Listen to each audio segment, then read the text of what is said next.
MGM Grand is one of Las Vegas's most famous hotel and casinos. But should you stay here? Let us show you around the property and give a tour of our room, the casino, the pool area, and much more. Firstly, let's start with MGM Grand's location. It is situated on the south side of the Strip, just across the road to New York, New York, which is connected via an over-the-road walkway, and a short walk away from the Excalibur to the southwest and Park MGM to the northwest.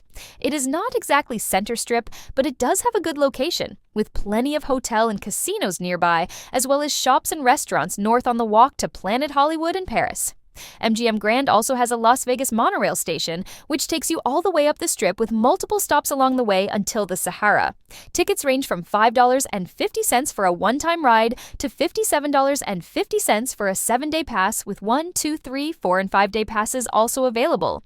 We would give MGM Grand's location a solid 8 out of 10. It is a good walk to Center Strip and very far from the North End, but with the monorail and the low cost of Ubers in Las Vegas, you will be fine to get wherever you want to go fairly easily. While we say that, there is so much to do at MGM Grand that you won't need to do much traveling anyway. The property is home to one of Las Vegas's biggest and best casinos, which we made good use of, and even had a couple of big wins. It would take weeks to experience everything at MGM Grand, and you could easily stay here for a few days and never step foot outside of it. We loved Lucchini Italian Restaurant, while we know Hakkasan is very popular. There are plenty of other eateries at MGM Grand, including Netflix Bites, which has some epic theming, Morimoto's Wolfgang Puck Bar and Grill, a Greek restaurant, and much, much more. There is a good-sized food court and lots of eateries and places to drink on the promenade down to the pool area. There are 2 Starbucks locations as well. We enjoyed Loser's Bar, which has live country music, although 2 drinks cost us around $40, so we didn't spend as much time there as we hoped. The MGM Grand Garden Arena is also on site, which has housed some huge boxing matches through the years, plus Dave Copperfield's Magic Show, Jabberwockies, and K.A. by Cirque du Soleil. There is also a Topgolf connected to the hotel and a new Friends experience. And we've probably forgot to mention many other places. It's safe to say there's an awful lot of great bars, restaurants, and experiences at MGM Grand.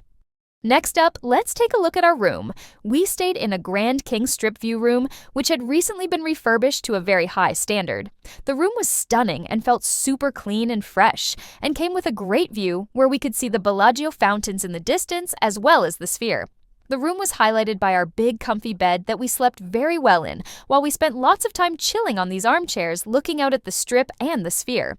It featured a mini bar as well as our own personal mini fridge, which was a very nice surprise as none of our rooms at the Luxor, Mandalay Bay, and New York, New York on this stay had a fridge for personal items. The room has a huge amount of storage, including a large wardrobe with a safe as well as plenty of drawers and plugs.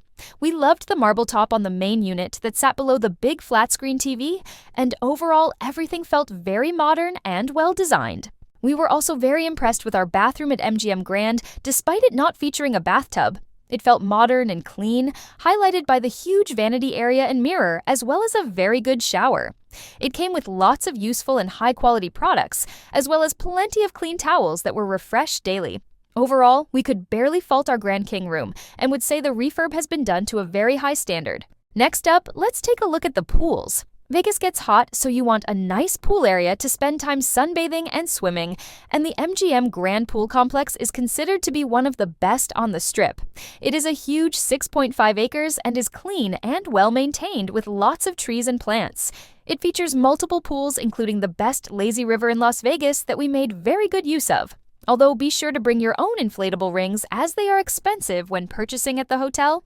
There are plenty of places to grab food and drink, as well as the Palm Tree Beach Club and daybeds, lounge chairs, and cabanas that come at a premium price. We found it easy to see why the MGM Grand Pool Complex was so highly rated.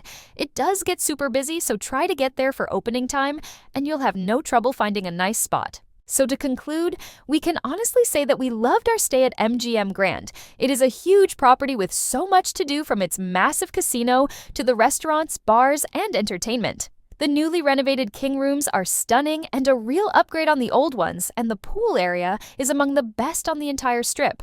The location is good too, and we'd say it is good value for money too compared to some of the Strip's other hotels. MGM Grand does get very busy. It's not exactly center Strip or as luxury as the Wynn, Venetian, and other high-end hotels, but apart from that, it's very hard to fault. We would undoubtedly stay again and would recommend MGM Grand to just about anyone. Have you stayed at MGM Grand or have a trip to Vegas planned? Let us know in the comments section below. Thanks for watching this hotel review. If you found it useful, please leave this video a like and consider subscribing for more hotel and travel content, or check out our other Las Vegas hotel reviews. We'd really appreciate it as it helps out the channel. Thanks again, and we'll see you next time.